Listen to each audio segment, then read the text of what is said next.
Hello, West District. It is your Senator Grant Peterson again. I am back for another Senate bi-weekly update. This is probably one of the only instances where it actually isn't bi-weekly. Just because of scheduling, we had two meetings back-to-back each week. So at the Senate meeting, first we discussed the use of open educational resources, which is something our wonderful librarian came in and told us about. Which are basically free textbooks using Creative Commons license. And these textbooks that are at no cost to the student are being used by a couple of faculty members, primarily physics.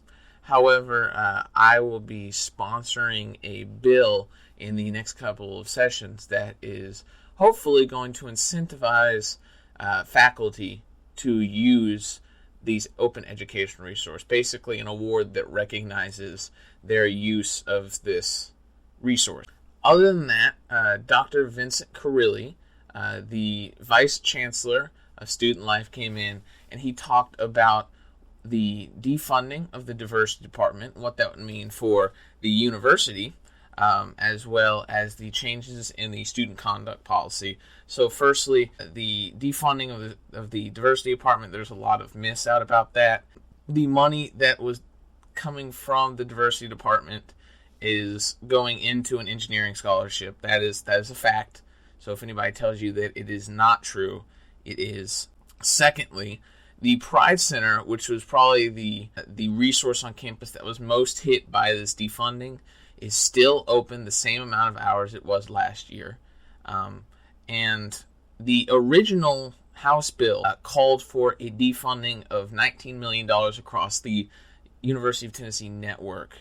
$19 million from, that'd be UTK, UTC, UT Martin, things like that. However, through our efforts last year, the government affairs and different lobbyists, we were able to take that number down to $8 million, and then $4 million, and then to $400,000. So with that in mind, we in the SGA are kind of deciding what actions to take to ensure that we get that funding back. Because as of now, the law states that we lose the funding for 1 year. So at the end of that year, will we get the money back? That is kind of up to the House. But if we stay compliant, the hope is that we will get that funding back. That is the state of the Pride Center on campus, as well as money that's going into diversity and inclusion. Our changes in the student conduct policy, we are having to rewrite most, if not all, of the student conduct code, and especially a clause about sexual misconduct. This change means that if the complainant or respondent, if either of them do not willingly allow students, their peers, onto the hearing board, then students will not be present on the hearing board. Both parties have to consent to that. Personally, I think this is a good change. You know, these situations can be very distressing, so it's best for all parties involved that their peers be involved only on the consent of both the complainant and the respondent.